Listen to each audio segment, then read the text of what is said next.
السلام عليكم ورحمة الله وبركاته. ومركل إيه جنال كيني زينو إيه مسرح سنكلا اللي سود وهذا سبسكرايب لايك شير أيان تان مهايو أصحابتا ما تحن ربنا كهالله إن هاي هاتي إن ساب تي في أوبهي مدحونا فرماجو كلها شركة أفريقيا دحوردا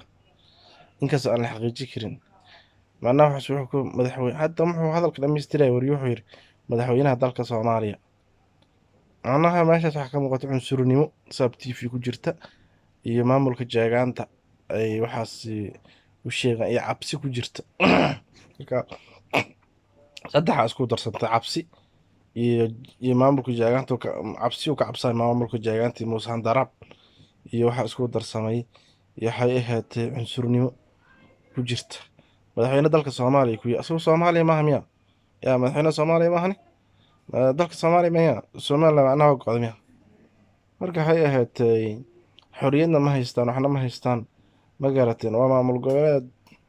nin qaabdan hadda qabsaday marka ilaahay ka dulqaadan lahay dadka maamuslima hay aheeday muuse handaraab marka aad iyo aad uga xunnahay inay madaxweynaha ku been abuurtaan yaa madaxweyne farmaajo ma hurdin shirna kuma dhex hurti asaga baa dhahay ma xaqiiji kara dad xaqiiji kana xanad la soo ortay sal ramaphosa South Africadan aan joogo wadankeeda waa hurda caadi u hurday waana caadadiisa waa allah hay laakiin madaxweynaheena Soomaaliya inuu caayo haddana dhaho haddana aflagaada kale ku sii daro dalka Soomaaliya ayuu waxay yihiin marka ma fahmin macnahooda marka waxay ahaydey cunsurnimada intaas laag in loo geysto wariyahan cunsurigiisa u soo hadlay TV-ga dhan wada cunsuriyaala marka waxay ahayd arrintaas waxaan ka xunnay isaaq keligoodna horta ma noqon karaan dowlad niyahow ma garata beesha isaaq dowlad ma isaaq oo dhan maaha jeegaanta inay dowlad noqdaan habarteeda kata soomaalid ma kala goy karaan hadda waxay ahayd 18 mil waa la kansalay isaa wada ognahay ma garateen marka hadda wax socaaya maaha niman yahow ka dhaafa jeegaanta qaska naga dhaaftaan leenahay walaaltinimada ummadda soomaaliyeed hala soo celiyo midnimadii ma garatay madaxweynaha waa la mucaaradi karaa ma xuma laakiin waxay ahayd qadiyadda soomaali weyn markay noqoto waa in laga midoobaa aniga niman badaayo xayawaano caloosh u shaqaystayaal oo kamid ah Cabdullaahi Balwaan waxaan ku nacay qadiyadda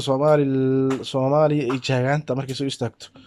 markaas inaad jeegaanta taageerta xaq u marid waa inaad qadiyadda Soomaaliya soo taageerta qadiyadda badda Uhuru Kenyatta iyo Soomaaliya markay tahay waa inaad Soomaaliya taageerta marka niyahow waa ka xuma waxyaabahaas in dad axmaqyaal ay yiraahdaan wadaniyaal aan nahay iyo saan aan nahay iyo kindhiif waay iyo kiblo waay iyo kiriish waay marka waa ka taxsiinaya walaalayaal insha allahu tacaala arrintaas dhacday marka aad iyo aad u mahadsantihiin insha allahu tacaala kilibyadeyda ma badbadna ayaantaan iska 5 daqiiqa ugu badan marba waxaan u hadla wixii soo dhacdo ee meesha ku arka la yaabo marka sab TV aan ku arkay sab TV marka meesha waxa ku mahayee yaa caloosh u shaqaystayaal atiina leeyahay warka ummadda ka saxa waran hubin ummadda la hor imaanina ma garateen warka iska hobsada cunsurnimada iyo Soomaaliya caybka intaas iska dhaafa isaaq iyo jiwilo beesha jeegaan dowladnimo habarteeda ka tahay Ethiopia laakiin ka reeysa dhaqaalihii murduf ka siisa dhaqaali u keenay maalin walba qaaliya hawada la dhahayo dhaqaalahoodii arrintaasna waa ku faraxsanahay inay Ethiopia sababta Ethiopia walaalaheena dhaheen walaalahooda la diiq qaatay walaalaheen waanay dhaheen Soomaaliyana walaalaheen ma dhaheen marka waa ka xumahay inay jeegaanta arrintaas ku dhaqaaqdo yaa jeegaanta ma si toos ugu jawaabaniyo TV-yadooda xun ka qabo habad ku haynin meesha naga dhaafraniyo inay jeegaantani barnaamijyo ka diyaariyo wallah yaa amarayniyo marka maamulka jeegaanta aska ka dhaafaan walaalayaal meesha hay ahayd jeegaana meesha ku haysata marka wax lagu qasaaro insha allahu tacaala waana arrin laga xumaado waxyaabahaas qaarkood waana waxay ahayd waan ka mudaharaadaynaa warkaas kale muuse handaraab kama soo gudbi karaan habarteeda ka xabsiga dalaq dabada loo dhuusay si daahan ku dhuuso xabsiga dabada loo wada galaa yaa marka ay ahayd marka laakiin madaxweyne farmaajo hadda madaxweyne Soomaaliya noqoto niyahow qofkii rabaa habartii walba habar caanoleydii walba iska kacaysa marka dulqaadka waa u dhashaan leenahay insha allahu tacaala